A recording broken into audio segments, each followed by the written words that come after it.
శ్రీ గురుభ్యో నమ.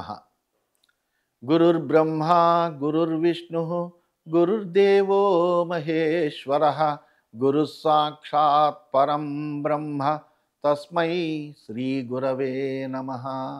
అస్మద్గురుచరణపాదారవిందాభ్యాం నమ.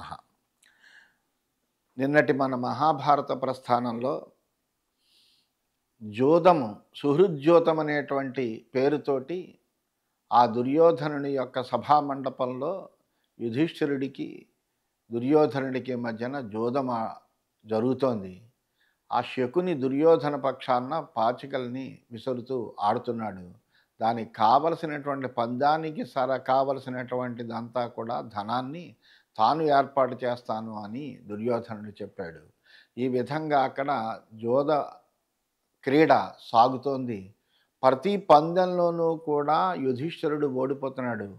వంచనతో పాచికలు వేస్తూ తాను అన్నిట్లోనూ కూడా జయాన్ని పొందుతున్నాడు శకుని. ఈ విధంగా అక్కడ జోద క్రీడ జరుగుతుంటే అది చూసి సహించలేకపోతున్నారు అక్కడ ఉండేటువంటి పెద్దలందరూ కూడా. కానీ రాజుకి ఎదురు చెప్పలేక వాళ్ళేమీ మాట్లాడలేకపోతుంటే విదురుడు మటుకు దాన్ని సహించలేనటువంటి వాడై ధర్మాన్ని తాను చెప్పకపోతే కనుక ఆ ధృతరాష్ట్రుడికి జరగబోయేటువంటి నాశం ఏమిటో తెలవదు అనేటువంటి ఉద్దేశంతో ఆ ధృతరాష్ట్రుడికి నువ్వు సమూలంగా వంశనాశనాన్ని కొని తెచ్చుకుంటున్నావయ్యా, మహారథులైనటువంటి పాండవులతోటి శత్రుత్వాన్ని పెంచుకుంటున్నావు. మిత్రత్వంగా ఉంటే కనుక పాండవుల సంపదలు నీ సంపదలే అవుతాయి. అలా కాకుండా నువ్వు శత్రుత్వాన్ని కొని తెచ్చుకుంటే కనుక నీ పుత్రులతోటి అమాత్యులతోటి కలిపి మొత్తం సర్వనాశనం అవుతుంది, కులాన్నంతటినీ కూడా నాశనం అవుతుంది. దానికి ప్రధానమైన కారకుడు దుర్యోధనుడు అవుతాడు. ఆ దుర్యోధనుడి మీద ఉండేటువంటి మోహంతో ప్రేమతోటి నువ్వు దీన్ని ఇట్లాగే అనువర్తనం చేస్తున్నావు అని విదురుడు చెబుతున్నాడు. ఇంకా ధర్మాన్ని చెబుతున్నాడు. జ్యోతం మూలం కలహస్యాభ్యుపైతి మిథో భేదం మహతే దారుణాయ యదా స్థితోయం ధృతరాష్ట్రస్య పుత్రః దుర్యోధన సృజతే వైరముగ్రం. విదురుడు చెబుతున్నాడు, ఈ జోదం అనేటువంటిది కలహాలకి మూలమైనటువంటిది అయ్యా. ఎక్కడెక్కడైతే జోదం ఉంటుందో అక్కడ కలహం తప్పనిసరిగా ఉంటుంది. ఎందుకంటే ఇద్దరి మధ్యన భేదం తప్పనిసరిగా వస్తుంది. అభిప్రాయ భేదం ఎప్పుడైతే వచ్చిందో అది కొద్దిగా దారుణంగా పరిణమిస్తుంది. అలా పరిణమిస్తే అది విద్వేష కారణమవుతుంది, శత్రుత్వాన్ని పెంచుతుంది. అలా ధృతరాష్ట్ర కుమారుడైనటువంటి దుర్యోధనుడు ఈ జూదాన్ని ఆశ్రయించి భీకరమైనటువంటి శత్రుత్వాన్ని సృష్టిస్తున్నాడు. దాన్ని నువ్వు గ్రహించట్లేదయ్యా. ప్రాతిపేయాః శాంతనవాః భైమసేనాః సబాహ్లికాః దుర్యోధనాపరాధేన కుచ్రం ప్రాప్స్యంతి సర్వసః. అంతే కదయ్యా, దుర్యోధనుడి యొక్క ఈ అపరాధం వలన, దురాలోచన వలన ప్రతీప శంతను భీమసేన బాహ్లీక వంశస్థులందరూ కూడా అన్ని విధాల కష్టాలు పడతారయ్యా. ఈ దుర్యోధనుని ఎవరైతే ఆశ్రయించుకున్నారో వాళ్ళందరూ కూడా కష్టాలు కొని తెచ్చుకున్నటువంటి వాళ్ళు అవుతారు ఈ ఒక్కడి వలన. దుర్యోధనో మదేనేషః క్షేమం రాష్ట్రాదపోహతి విషాణం గౌరిమమదాత్ స్వయం ఆరుజతే ఆత్మనః. మదించినటువంటి ఆంబోత్ ఏం చేస్తుందంటే తన కొమ్మును తానే విరుచుకున్నట్టుగా ఈ మదించినటువంటి దుర్యోధనుడు రాజ్యం నుండి సంక్షేమాన్నంతటిని దూరం చేస్తున్నాడు. ఏదో సంపద వస్తుందని మురిసిపోతున్నాడు ఇప్పుడు, కానీ సమూలంగా నాశనం అవుతాడు అనేటువంటి విషయాన్ని గ్రహించట్లేదు.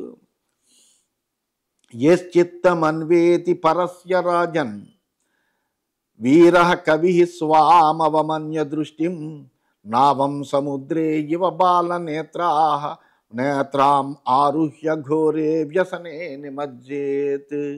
వీరుడైనటువంటి వాడు, పండితుడైనటువంటి మనిషి తన ఆలోచనలను కాదని పరుల చిత్తాన్ని అనుసరించి కనుక ప్రవర్తిస్తే, అంటే స్వయంగా తాను ఆలోచించక ఎప్పుడూ పరాధీనమైనటువంటి ఆలోచనల్ని బట్టి ప్రవర్తిస్తే కనుక సముద్రంలో మూర్ఖుడైనటువంటి నావికుడు నడిపేటువంటి పడవలో చిక్కినటువంటి మనిషిలా అయిపోతాడయ్యా.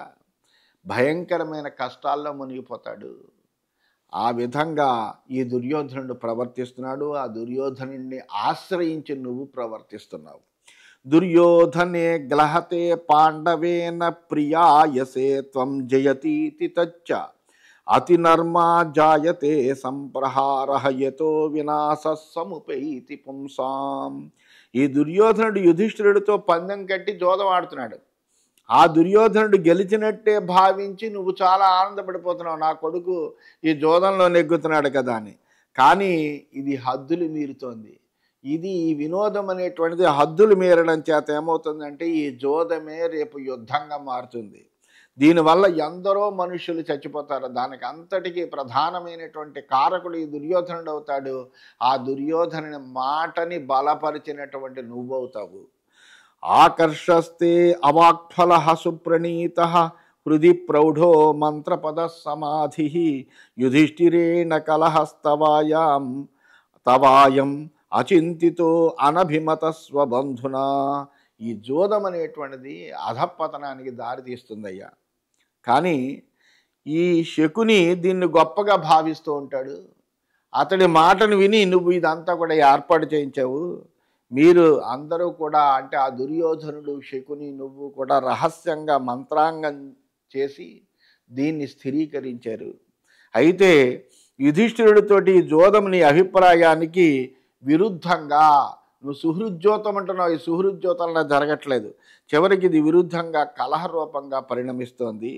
ప్రాతిపేయాః శాంతనవాః శృణుధ్వం కావ్యాం వాచం సంసది కౌరవాణాం వైశ్వానరం ప్రజ్వలితం సుఘోరం మాయాస్యధ్వం మందమను ప్రపన్నాః. ప్రతీప శంతన వంశస్థులారా, మీ అందరికీ కూడా చెబుతున్నాను నేను. కౌరవ సభలో ఇప్పుడు నేను మాట్లాడేటువంటి మాటలు ఇక్కడ ఉండేటువంటి రాజులందరూ కూడా జాగ్రత్తగా వినండి. ఏమాత్రము ఈ నా మాటల్ని మీరు అశ్రద్ధగా ఆలకించకండి. ఇది విద్వాంసులు కూడా సమ్మతించేటువంటిది. మీరంతా ఈ మూర్ఖుడైనటువంటి దుర్యోధనుడిని అనుసరిస్తూ వైరంతో మండిపడేటువంటి అగ్నిలోకి మిడతల్లా దూకకండి. దీనివలన మీరందరూ కూడా సర్వనాశనం అవుతారు.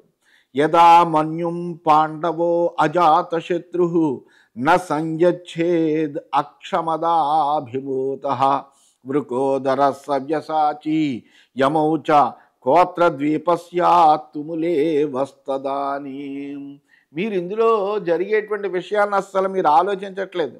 ఈ జోదం అనేటువంటి మత్తులో మైమరిచి ఉన్నారు మీరు అందరూ కూడాను. ఇప్పుడు ఇలా ఉన్నటువంటి ఈ అజాతశత్రువు, ఇప్పటి వరకు యుధిష్ఠిరుడికి ఒక పేరుంది అజాతశత్రువు అని. అంటే ఏ విధమైనటువంటి శత్రుత్వము ఎవరితో లేనటువంటి వాడు, అంటే పుట్టబడని శత్రువు కలిగినటువంటి వాడు అని. అంటే ఎవరితోటి ఆయనకి శత్రుత్వం ఉండదు. అందరినీ కూడా మంచిగా ఆలోచిస్తాడు. ఎక్కడెక్కడ గుణమున్నా దాన్ని ఆదరిస్తాడు. ధర్మం తప్పకుండా ప్రవర్తిస్తాడు. ఇటువంటి సద్గుణాల ప్రోగు, లోకంలో ఉండేటువంటి సమస్తములైనటువంటి సద్గుణాలని ఒక ప్రోగుగా చేస్తే దానికి మూర్తీభవించినటువంటి వాడు ఈ ధర్మరాజు. అటువంటి యుధిష్ఠిరుడు తన కోపాన్ని కనుక నియంత్రించుకొనకపోతే, ఈ భీముడు, అర్జునుడు, నకుల సహదేవులు కూడా కోపంతో చెలరేగిపోతే జరగబోయేటువంటి యుద్ధంలో ఆ విపత్తు అనేటువంటి సముద్రంలో మునిగిపోయినటువంటి మిమ్మల్ని ఆశ్రయించే నాథుడు ఎవడు ఉండడు. మీరు ఎవరి దగ్గరికి వెళ్ళినా ఎవ్వరూ కూడా మీకు ఆశ్రయం ఇవ్వరు. మీకు ఎవడిస్తాడయ్యా ఆశ్రయము? వీళ్ళ యొక్క క్రోధాగ్నిలో మీరు మిడతల్లాగా అందులో దహించుకుపోవాల్సిందే తప్ప మిమ్మల్ని రక్షించేటువంటి వాడు ఈ ప్రపంచంలో ఎవ్వరూ ఎక్కడా ఉండరు. మహారాజ ప్రభవస్త్వం ధనానాం పురాజ్యూతాన్ మనసా యావదిచ్చే బహువిత్తాన్ పాండవాంశ్చేజ్జయస్త్వం కింతే తత్స్యాత్ వసువిందేహి పార్థాన్. జోదం ఆడకపోయినప్పటికీ కూడా నువ్వు కావలసుకున్నటువంటి ధనాన్ని పొందగలవయ్యా. ఎందుకంటే బహు సంపన్నులైనటువంటి పాండవులను జోదంలో ఓడించిన మాత్రాన్ని నీకు ఒరిగేదేముందయ్యా? అసలు పాండవులు అనేటువంటి వాళ్ళే ధనస్వరూపులు. వాళ్ళను నువ్వు సొంతం చేసుకుంటే నీకేం కావాలంటే అదే ఇస్తారు వాళ్ళు. అటువంటి వాళ్ళతో నువ్వు మిత్రత్వంతో ఉంటే కనుక నీకు ఈ సంపదకి ఏ విధమైనటువంటి లోటు ఉండదు. కేవలం క్షణికమైనటువంటి ఆవేశంతో, వాళ్ళ అసహనంతో వాళ్ళని ఏదో రకంగా అధపాతాళంలోకి నొక్కేయాలి అనేటువంటి ఒక దురాలోచనతో కనుక ఈ జూత క్రీడలో వాళ్ళ యొక్క సంపదని హరించాలి అనేటువంటి దుర్బుద్ధితో ఉంటే ఇది కలహానికి దారి తీసి వాళ్ళు నీకు శత్రువులు అవుతారు. దానివల్ల సర్వనాశనం అవుతావయ్యా నువ్వు. జానీమహే దేవితం సౌబలస్య వేదద్యూతే నికృతిం పర్వతీయ యత ప్రాప్త శకునిస్తత్ర యాతు మాయూయుధో భారత పాండవేయాన్. ఈ జ్యోత విద్య ఏంటో మనకు తెలుసు, ఈ శకునేటువంటి వాడో కూడా మనకు తెలుసు. రెండు విషయాలు కూడా మనకు తెలుసు.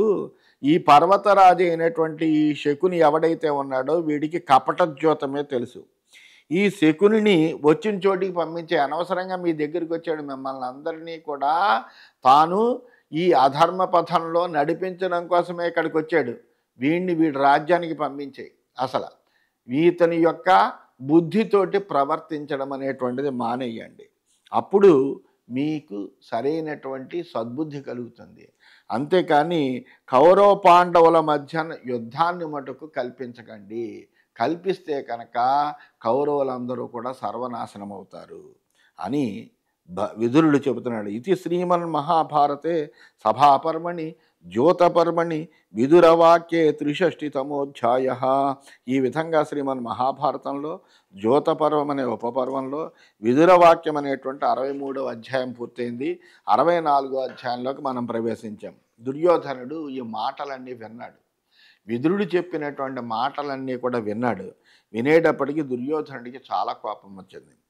పరేషామేవ యశసా శ్లాఘసే త్వం సదా క్షత్త కుస్సయన్ ధార్తరాష్ట్రాన్ జానీమహే విదురయత్ ప్రియస్త్వం బాలాని వాస్మానవమన్యసే నిత్యమేవా. దుర్యోధనుడు చెబుతున్నాడు, ఓ విదురా, నువ్వు ఎప్పుడు కూడా శత్రువుల కీర్తినే ప్రశంసిస్తూ ఉంటావు. ఏనాడు మమ్మల్ని ఎప్పుడు కూడా ప్రశంసించవు. ధార్తరాష్ట్రుల్ని ఎప్పుడూ నిందిస్తూనే ఉంటావు. అది నీ దినచర్యలో భాగమేనయ్యా. నువ్వు ఎవరిని ఇష్టపడతావో, నీ మనసు ఎవరి యందు లగ్నమై ఉంటుందో మాకందరికీ తెలుసు. మమ్మల్ని ఎప్పుడూ కూడా ఎంత వయసు వచ్చినప్పటికీ చిన్నపిల్లలుగా భావన చేస్తూ మమ్మల్ని ఎప్పుడూ నిందిస్తూనే ఉంటావు. అది నీ బుద్ధి. స విజ్ఞేయ పురుషో అన్యత్ర కామః నిందా ప్రశంసేహి తథాయునక్తి జిహ్వా కథం తే హృదయం వ్యనక్తి యః నధ్యాయస క్రుధా మనస ప్రాతికూల్యం. శత్రువులపై మనసు పడేటువంటి మనిషిని మనం తేలిగ్గా తెలుసుకోవచ్చయ్యా. అటువంటి వ్యక్తి ఏం చేస్తాడంటే ఇష్టం లేనటువంటి వాళ్ళని నిందిస్తూ ఇష్టమైనటువంటి వాళ్ళని ఎప్పుడు ప్రశంసించడంలోనే లీనమైపోతూ ఉంటాడు. నీకు ఏం చేసినప్పటికీ పాండవులంటేనే నీకు ఇష్టము. మేము ఎంత మంచి చేసినా కానీ నీకు మేమంటే కంటగింపే.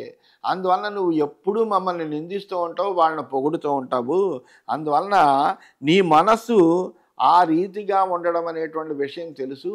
అంతేగాని మమ్మల్ని ఇప్పుడు ఈ విషయంలో ద్వేషించడం అనేటువంటిది నీకు ఎంత మాత్రమో తగదయ్యా. ఉత్సంగే చ వ్యాల ఇవాహితోసి మార్జారవత్ పోషకంచోపహంసి భర్తృఘ్నం త్వాం నహి పాపీయ ఆహు తస్మాక్షత్తః కిం న బిభేషి పాపాత్. నువ్వు ఎలాంటి వాడవంటే ఒళ్ళో పెట్టుకున్నటువంటి పాము లాంటి వాడు నువ్వు. నీ వలన మాకు ఎప్పుడూ కూడా భయమే తప్ప, లేకపోతే ఏదో ఒక ఉపద్రవమే తప్ప ఉపకారం అనేటువంటిది జరగదు. అందువల్ల ఒళ్ళో పెట్టుకునేటువంటి పాము వాడికి ఏ విధంగా అనిష్ట హేతు అవుతుందో అలాగ అనిష్టమైనటువంటి వాడు. అంతేకాకుండా పిల్లి లాంటి బుద్ధి కలిగినటువంటి వాడు నువ్వు, మార్జార బుద్ధి కలిగినటువంటి వాడు. మార్జారం ఎప్పుడు కూడా, పిల్లి ఎప్పుడు కూడా యజమాని నాశనాన్ని కోరుకుంటుంది తప్ప యజమాని యొక్క వృద్ధిని కోరుకోదు. అలాగా నువ్వు పిల్లిలాగా పోషకుణ్ణి మెడబెట్టి హింసించేవాడు. మా పోషణలో ఉంటావు, ఇక్కడే తింటూ ఉంటావు, ఇక్కడే ఉంటూ ఉంటావు, కానీ మేమంటే నీకు ఇష్టం ఉండదు. అందువలన మమ్మల్ని హింసిద్దామని చూస్తూ ఉంటావు. స్వామి ద్రోహివి నువ్వు. నిన్ను పాపాత్ముడు అని అనడంలో తప్పు ఎంత మాత్రము లేదు. కానీ ఎవరు కూడా నిన్ను పాపాత్ముడు అనరు. నువ్వు మహానీతి శాస్త్రవేత్తవు గొప్పవాడవు అని అంటూ ఉంటారు. ఈ విదురా, నువ్వు చెప్పేటువంటి మాటలు పాప సమ్మతాలైనటువంటివి. ఇటువంటి పాపాన్ని చూసి నువ్వేమి భయపడడం లేదా? జిత్వా శత్రూన్ ఫలమాప్తం మహద్వై మాస్మాన్ క్షత్త పరుషాణీహవోచ ద్విషద్భిస్త్వం సంప్రయోగాభినంది ముహుర్ద్వేషం యాసిన సంప్రయోగాత్. ఓ విదురా, నేను చెప్తున్నాను విను. మేము శత్రువుల్ని గెలిచి ఇప్పుడు గొప్పదైనటువంటి ఫలాన్ని పొందుతున్నాం. నువ్వు మమ్మల్ని పరుషంగా మాట్లాడుతున్నావు. అది నీకు ఎంత మాత్రమో తగదు. నువ్వు శత్రువులతోటి కలిసి ఎప్పుడు ఆనందంగా ఉంటావు, మాతో కలిసి ఉంటూ ఉంటావు, మమ్మల్ని ద్వేషిస్తూ ఉంటావు. శత్రువులకి దూరంగా ఉంటావు, శత్రువులను ప్రశంసిస్తూ ఉంటావు. ఇది నీ కపటమైనటువంటి బుద్ధయ్యా. అమిత్రతాం యాతి నరో క్షమం బ్రువన్ నిగూహతే గుహ్యమమిత్ర సంస్తవే తదాశ్రితో అపత్రప కిం ను బాధసే యదిచ్ఛసి త్వం తదిహాభిభాషతే. సహించరా అనేటువంటి మాటలు పలికేటువంటి వాడు ఎప్పుడు కూడా శత్రువు అవుతాడయ్యా. శత్రువుని ప్రశంసించవలసినటువంటి సమయంలో అయినప్పటికీ కూడా సరైనటువంటి వాడు తన ఆంతర్యాన్ని కప్పిపుచ్చుకుని ఉంటాడు. కానీ నువ్వు మటుకు ఎప్పుడూ ఆ మార్గాన్ని ఆశ్రయించి ఉంటావు. ఇది నీకు మంచిది కాదు. అందువలన నువ్వు ఉచితమైనటువంటి విధానాన్ని అవలంబించు, మౌనంగా ఉండు. నీ మనస్సుకు తోచినట్టుగా మాట్లాడుతూ మమ్మల్ని ఏమాత్రం ఇబ్బంది పెట్టకు. మానో అవమంస్థా విద్మమనస్తవేదం శిక్షస్వ బుద్ధిం స్థవిరాణాం సకాశాత్ యశో రక్షస్వ విదుర సంప్రణీతం మా వ్యాపృతః పరకార్యేషు భూస్త్వం. ఓ విదుర, నువ్వు మమ్మల్ని అవమానిద్దామని ఎంత మాత్రమో ప్రయత్నించకు. నీ మనస్సు ఏమిటో మాకు తెలుసు. పెద్దల దగ్గర నుండి బుద్ధి తెచ్చుకో. ఇక్కడ కూర్చున్నారే భీష్ముడు, ద్రోణుడు, వీళ్ళందరూ పెద్దవాళ్ళు కాదు నీకంట. వాళ్ళు ఏమైనా మాట్లాడుతున్నారా? కానీ నువ్వు మాట్లాడుతున్నావు. అందువలన ఈ పెద్దలందరి దగ్గర నువ్వు బుద్ధి తెచ్చుకోవయ్యా. నీ కీర్తిని నిలుపుకో. ఇతరుల పనుల్లో అనవసరంగా చొరపడకు. నువ్వు నీకెంతవరకు హద్దు ఉందో అంతవరకే నువ్వు ప్రవర్తించు. అహంకర్తేతి విదుర మాచమంస్థాః మానో నిత్యం పరుషాణీహవోచః నత్వాం పృచ్ఛామి విదుర యద్ధితం మే స్వస్తి క్షత్తర్మాతి తుక్షూన్ క్షిణుత్వం. విదుర, అన్నిటికీ నేనే కర్తను, నా వల్లే ఇదంతా అవుతోంది, నేను ఇదంతా ఆప్ చేయాలి, నేనే చెప్పాలి, ఇలాంటి మాటలు మాట్లాడుకోకు. నువ్వు కర్తవని ఎప్పుడు అనుకోకు. అనుక్షణము మమ్మల్ని పరుషంగా ఏదో ఒకటి మాట్లాడుతూ హింసిస్తూ లేకపోతే నిందిస్తూ ద్వేషిస్తూ ఉండకు. నాకు హితమేది అనేటువంటిది నేను నిన్ను అడిగితే చెప్పు. ఏమయ్యా విదురా, నన్ను ఏం చేయమంటావు, ఇప్పుడు జోదం ఆడమంటావా మానేయమంటావా అని నేను నిన్ను అడిగాను అనుకో, అప్పుడు నువ్వు చెప్పు, తప్పులేదు. కానీ నేనేం సలహా అడగట్లే కదా. ఆ సలహా అడగనప్పుడు నువ్వెందుకు అనవసరంగా మాట్లాడతావు? నీకు పుణ్యం ఉంటుంది. నీ మాటలను సహనంతో భరిస్తున్నాం ఇప్పటివరకు మేము. అందువలన అనవసరంగా నువ్వు ఇప్పుడు వాగ్బాణాలన్నీ మా మీద విసరకు, సర్వనాశనం అవుతావు. ఇలాంటి మాటలు ఏమి మాట్లాడకు నువ్వు. ఏకశాస్తా న ద్వితీయోస్తి శాస్తా గర్భేశయానం పురుషం శాస్తి శాస్తా తేనానుశిష్ట ప్రమణాతివంభ యథా నియుక్తోస్మి తథా భవామి. ఈ విశ్వానికి అంతటికీ కూడా, ప్రపంచానికి అంతటికీ కూడా శాసకుడు ఒక్కడే ఉన్నాడు. అంతేకాని ఇద్దరు శాసకులు ఎవరు లేరయ్యా. ఆ పరమాత్మ ఎలా శాసిస్తే అలా జరుగుతూ ఉంటుంది. అందువల్ల రెండవ శాసకుడు అనేటువంటి వాడు ఎవడు లేడు. ఆ ప్రపంచాన్ని శాసించే ఆ శాసకుడే గర్భస్థంలో ఉండేటువంటి శిశువును కూడా శాసిస్తాడు. నన్ను కూడా ఆయనే శాసిస్తున్నాడు. నీరు పల్లానికి ప్రవహించినట్టుగా ఆ శాసకుడు నియంత్రించిన రీతిగానే నేను ప్రవర్తిస్తూ ఉంటాను. అందువలన నువ్వు ఇప్పుడు మళ్ళీ రెండవ వాడిగా బయలుదేరి మళ్ళీ నువ్వు శాసించాలని చూడకు. భవద్భినత్తి శిరసా శైలం అహిం భోజయతే చయ ధీరేవ కురుతే తస్య కార్యాణామనుశాసనం యో బలాద్ అనుశాస్తిహసో అమిత్రం తేన విందతి. ఆ పరాత్పరుడైనటువంటి పరమాత్మ యొక్క బుద్ధే ఈ జగత్తులో ఉండేటువంటి సమస్త కార్యాలని శాసిస్తుంది. మనందరినీ జరుగుతోంది అంటే మనం చేస్తున్నామంటే ఇది మనం చేస్తున్నామని కాదు, పరమాత్మ మన చేయిస్తోంది. అందువల్ల మనం చేస్తున్నాం. ఆయన ప్రేరణ చేతనే మనిషి ఏం చేస్తాడంటే కొండను కూడా నెత్తికెత్తుకోగలుగుతాడు. ఏ పాముకు కూడా పాలు పోసి పెంచుతున్నాడు అంటే పరమాత్మ యొక్క శాసనం చేతనే చేస్తున్నాడు. దానికి భిన్నంగా ఎవరైనా శాసించాలనుకుంటే వాళ్ళతో శత్రుత్వాన్ని కొని తెచ్చుకోవడమే అవుతుంది. అందువలన అనవసరమైనటువంటి మాటలు చెప్పకయ్యా నువ్వు. మిత్రతామనువృత్తంతు సముపేక్షేత పండిత ప్రదీప్య యః ప్రదీప్తాగ్ని ప్రాక్చిరం నాభిధావతి భస్మాపి న స విందేత శిష్టం క్వచన భారత. ఈ రీతిగా బలవంతంగా మిత్రత్వాన్ని పాటించదలచినటువంటి పండితుణ్ణి కూడా పరిత్యజించాలి. మిత్రత్వం అనేటువంటి సహజంగా రావాలయ్యా, బలవంతంగా కల్పించేటువంటిది కాదు. ఏ నిప్పును మండించి ముందుగా పరిగెట్టకుండా జాగు చేస్తుంటే ఏమవుతుంది? వాడికి ఆ నిప్పే కాదు, ఆ బూడిది కూడా వాడికి మిగలదు. అందువలన ఏంటంటే దానికి నిప్పును మండించాలి, ముందుగా పరిగెత్తాలి, దాన్ని మనము ఇంకా జ్వలింప చెయ్యాలి తప్ప దాన్ని అలా చెయ్యకుండా ఉంటే కనుక దాంట్లో బూడిది కూడా మిగలదయ్యా మనకు.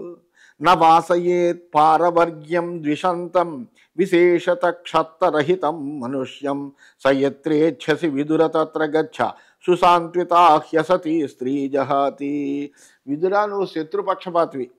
అందువలన శత్రుపక్షపాతి తన్ను ద్వేషిస్తూ అహితాన్ని కలిగించేటువంటి మనిషి ఎవడైతే ఉన్నాడో, శత్రుపక్షాన్నే ఉంటూ మనకి ఎల్లప్పుడూ అహితాన్ని కలిగిస్తూ ఉండేటువంటి వాడిని ఇంట్లో ఉంచుకోవడం అనేటువంటిది అసలు మంచిది కాదు. అందువలన నువ్వు ఎక్కడికి వెళ్ళాలనుకుంటే అక్కడికి వెళ్ళి, అసలు నువ్వు ఎక్కడే ఉండాలని మేము కోరుకోవట్లేదు. అందువల్ల హాయిగా ఆ శత్రువును ప్రశంసిస్తున్నావు కాబట్టి ఆ శత్రుపక్షానికే వెళ్ళు, మాకేం అభ్యంతరం లేదు. కులటను ఎంతగా అనునయించినప్పటికీ కూడా ఆమె భర్తను విడిచేపెడుతుంది. అలాగే నువ్వు మా దగ్గర ఉంటూ శత్రుపక్షాన్ని ప్రశంసిస్తున్నావు కాబట్టి నువ్వు ఇక్కడ ఉండడం అనేటువంటిది నీకు కూడా ఉచితం కాదు, మాకు కూడా హితంగా లేదయ్యా అంటున్నాడు.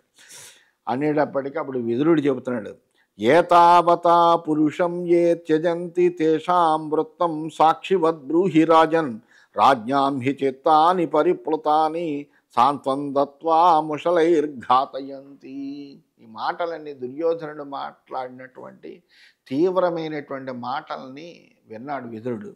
విని విదురుడు నిర్భయంగా అతడితో చెబుతున్నాడు, రాజా, తనకు నచ్చనటువంటి హితాన్ని బోధించినంత మాత్రాన హితైషులను వదిలించుకునేటువంటి వాళ్ళ స్థితి ఎలా ఉంటుందో నాకు తెలుసయ్యా. సాక్షిమాత్రుడిపై చెప్పు. రాజుల మనస్సులన్నీ ద్వేషంతో నిండి ఉంటాయి. వాళ్ళు మంచిగా అనునయిస్తూనే వెనక నుండి రోకళ్లతో కొట్టిస్తూ ఉంటారు. నీకు ఇందులో ఉండేటువంటి విషయంలో ఉండేటువంటి భవిష్యత్తులో జరగబోయేటువంటిది నీకేమీ తెలవట్లేదు. అబాలత్వం మన్యసే రాజపుత్ర బాలోహమిత్యేవ సుమంద బుద్ధే యస్సౌహృదే పురుషం స్థాపయత్వా పశ్చాదేనం దోషయతే సబాలః. నువ్వు మందమతివయ్యా ఓ రాజా, నిన్ను ప్రాజ్ఞుడిగా నన్ను మూర్ఖుడిగా భావిస్తున్నారు. ముందు మిత్రులతో పరిగణించి వాళ్ళని అనంతర కాలంలో నిందించేటువంటి వాడు ఎవరితో వాడే మూర్ఖుడు. ముందర మిత్రుడు అన్నీ విదురుని అడగాలి అని అంటావు. మరి నువ్వు ఇప్పుడు నేను చెబుతుంటే అవి నీకు తలకెక్కట్లేదు. ఎక్కకుండా నీ కొడుకు ఏది చెబితే అదే నీకు హితమవుతోంది ఇప్పుడు. అందువలన అలా మూర్ఖంలో పడకు. నశ్రేయసే నీయతే మందబుద్ధి స్త్రీ శ్రోత్రియస్యేవ గృహే ప్రదుష్ట ధ్రువం నరోచేద్ భరతర్షభస్య పతికుమార్యా ఇవ 6 వర్షః. శ్రోత్రియుల ఇంటిలో దుష్ప్రవర్తన కలిగినటువంటి స్త్రీ శ్రేయోదాయకమైనటువంటి పనులకు పనికిరాదయ్యా. అలాగే మందమతైనటువంటి వాడిని శ్రేయో మార్గంలో మనం నడిపించలేము. 60 ఏండ్ల ముసలివాడు పడుచు పిల్లకు నచ్చనట్టుగా భరత వంశ పొంగవుడైన దుర్యోధనుడికి నా యొక్క హితవచనాలు ఎట్టి పరిస్థితుల్లోనూ నచ్చవయ్యా.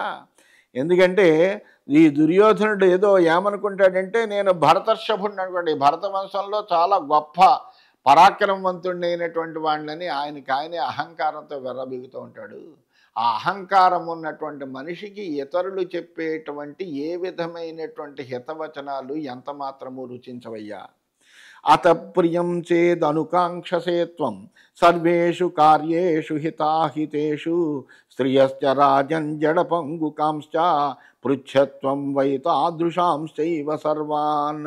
హితాహితాలైనటువంటి సర్వ కార్యాల్లోనూ కూడా నువ్వు కేవలం ప్రియవచనాలనే వినాలనుకుంటే మాలాంటి తెలివైన వాళ్ళు అక్కర్లే నీకు. మందబుద్ధులైనటువంటి వాళ్ళు, ఆడవాళ్ళు, లేదా కేవలం స్తుతి పాఠకులను పెట్టుకుంటే చాలు, వాళ్ళు ఎప్పుడు బాగుంది బాగుందని నేను పొగుడుతూ ఉంటారు. పొగుడుతూ ఉంటే కనుక నువ్వు చేసేటువంటి అకృత్యాలన్నీ కూడా సుకృత్యాలుగా నువ్వు భావన చేస్తూ ఉంటావు. అందువలన అటువంటి అప్పుడు మాలాంటి వాళ్ళు మేధావులు నీకు అవసరం లేదు. కేవలం ఏదో మతి చెలించిన వాళ్ళు, మందబుద్ధులైనటువంటి వాళ్ళు, ఏమీ తెలవనటువంటి వాళ్ళు, అటువంటి వాళ్ళని నువ్వు సలహా అడగవయ్యా. లభ్యతే ఖలు పాపీయాన్నరోను ప్రియవాగిహ అప్రియస్య హి పథ్యస్య వక్తా శ్రోతా చ దుర్లభ. అద్భుతమైనటువంటి ధర్మబోధ చేస్తున్నాడు. ఈ లోకంలో మనస్సుకు నచ్చేటట్టు మాత్రమే మాట్లాడగలిగినటువంటి పాపాత్ములు కూడా ఉంటారు. వాళ్ళు ఏం చేస్తారంటే మన మనస్సుకి హితం కలిగించే మాటలు మాట్లాడుతూ ఉంటారు. కానీ అంటే ప్రియంగా మాట్లాడుతూ ఉంటారు ప్రియవాదులు. కానీ ఏం చేస్తూ ఉంటారు? అకృత్యాలు చేస్తూ ఉంటారు. పాపాత్ములైనటువంటి వాళ్ళు. అటువంటి పాపాత్ములు మాత్రమే నిరంతరము ప్రియంగా మాట్లాడుతూ ఉంటారు, చెప్పవలసినటువంటి హితాన్ని బోధించరు. అసలు లోకంలో ఏంటంటే అప్రియమైనప్పటికీ కూడా హితాన్ని చెప్పేటువంటి వాడే లోకంలో అసలు దుర్లభంగా ఉంటాడు. ఎందుకంటే ఏమో ఎదుటివాడు ఏమైనా అనుకుంటాడేమో, మనం ఈ మంచి మాట చెబితే వాడు సమానంగా స్వీకరిస్తాడో స్వీకరించడో, మనము ఏదో ద్వేషంతో చెబుతున్నాం అనుకుంటున్నాడు, లేకపోతే ఈర్ష్యతో చెబుతున్నాం అనుకుంటాడు అని అనుకుంటాడు. అందువలన అప్రియమైనటువంటి హితాన్ని చెప్పేటువంటి వాడే ఎక్కడో 100 కోటికి ఒకడు ఉంటాడు. అట్లాగే వినేవాడు కూడా అంతే. ఎందుకంటే అప్రియమైనటువంటి మంచి మాట చెబుతుంటే తలకెక్కదు మూర్ఖుడైనటువంటి వాడికి. అందువలన అప్రియమైనటువంటి హితాన్ని చెప్పేవాడు వినేవాడు కూడా ఈ లోకంలో దుర్లభమేనయ్యా. అవ్యాధిజం కటుజం తీక్ష్ణముష్ణం యశోముషం పరుషం పూతిగంధిం సతాం పేయం యన్న పిబంత్య సంతః మన్యుం మహారాజ పిబ ప్రశామ్య. ఓ మహారాజా, క్రోధం అనేటువంటిది తీవ్రంగా ఉంటుంది. అది తాపహేతువు, మనిషిని దహించేస్తూ ఉంటుంది. అలాగే కీర్తిని నశింపచేస్తుంది క్రోధం అనేటువంటిది. అందువలన కఠినమైనటువంటిది, నిందించదగింది. అందుకని ఏమని చెబుతారంటే అంతఃశత్రువులు అరిషడ్వర్గంలో కూడా కామక్రోధాలు రెండూ కూడా ప్రధానమైనటువంటివి. కామక్రోధాలని వదిలిపెడితే అరిషడ్వర్గాన్ని అంతటిని కూడా వదిలిపెట్టగలిగినటువంటిది. అందులో కూడా క్రోధం అనేటువంటిది చాలా ప్రమాదకరమైంది అని చెబుతారు. అందువలన తస్మాత్ క్రోధం విసర్జయేత్ అని చెబుతారు. ధర్మక్షయకర క్రోధ తస్మాత్ క్రోధం విసర్జయేత్ అంటారు. ధర్మాన్ని నాశనం చేసేటువంటిది, నిందింపదగినటువంటిది, కీర్తిని నశింపచేసేటువంటిది, అన్ని అనర్థాలకు కూడా మూలమైనటువంటిది క్రోధము. అందువలన ఈ క్రోధాన్ని వదిలిపెట్టాలి అని చెబుతుంది శాస్త్రమంతా కూడా. అలాగే పరుష వాక్యాలు దానికి మూలమైనటువంటి క్రోధానికి. క్రోధంలో ఏం మాట్లాడుతున్నామో తెలియదు, అనేకమైన పరుష వాక్యాలు మాట్లాడతాము. దానివలన అందరితోటి శత్రుత్వం కూడా ఏర్పడుతుంది. అందువలన ఈ క్రోధం అనేటువంటిది అసలు మంచిది కాదయ్యా. క్రోధాన్ని దిగమింగుకుంటే ప్రశాంతంగా ఉండగలము. అందువలన క్రోధాన్ని వదిలిపెట్టాలయ్యా. వైచిత్ర వీర్యస్య యశోధనంచ వాంఛామ్యహం సహ పుత్రస్య శశ్వత్ యథా తథా తేస్తు సమనమశ్చ మమాపి చ స్వస్తి దిశంతు విప్రాహ. నేను విచిత్ర వీర్య కుమారుడినైన ధృతరాష్ట్రునకు అతని కుమారులకు ఎప్పుడూ కూడా కీర్తి సంపదలు కలగాలని కోరుకుంటాను. అలా కోరుకోవడం వల్లే నీకు ఈ మంచి మాటలన్నీ చెబుతున్నాను. నువ్వు వినవా? మానేసుకో. నువ్వు ఎలా ఉండాలనుకుంటే అలాగే ఉండవయ్యా, నాకేం అభ్యంతరం లేదు. అయితే తెలిసి కూడా నీకు ధర్మాన్ని చెప్పకపోతే కనుక అది నా ప్రవర్తనకి నష్టం కలిగిస్తుంది. అందువలన చెబుతున్నాను, వింటే బాగుపడతావు, లేదా నీకు నమస్కారం అయ్యా. ఆ బ్రాహ్మణులు నాకు దీవెనలు ఇస్తారు తప్పనిసరిగాను. ఆసీ విషాన్ నేత్ర విషాన్ కోపయేన్ నచ పండిత ఏవంతేహం వదామీదం ప్రేత కురునందన. ఓ కురునందన, నేను నిశ్చలమైనటువంటి మనస్సు కలిగినటువంటి వాడినే ఇది చెప్తున్నాను నేను. పండితుడైనటువంటి వాడు కోరల నుండి కళ్ళ నుండి కూడా విషాన్ని చింపగలిగినటువంటి సర్పాలని ఎప్పుడూ రెచ్చగొట్టకూడదు. అలాగా నువ్వు రెచ్చగొట్టేటువంటి పని దుర్యోధనుడు చేస్తున్నాడు, దాన్ని నువ్వు గ్రహించుకో. అందువలన చాలా జాగ్రత్తగా ఉండవలసిన సమయం ఆసన్నమైందని నేను చెబుతున్నాను. విన్నావు విను, లేదా మానేసుకోవయ్యా అని విదురుడు చెప్పాడు. ఇది శ్రీమన్ మహాభారతే సభాపర్వణి జ్యోతపర్వణి విదురహిత వాక్యే 64తమోధ్యాయ. ఈ విధంగా శ్రీమన్ మహాభారతంలో సభాపర్వంలో జ్యోతపర్వం అనే ఉపపర్వంలో విదురహిత వాక్యం అనే 64వ అధ్యాయం పూర్తయిందని చెబుతూ స్వస్తి.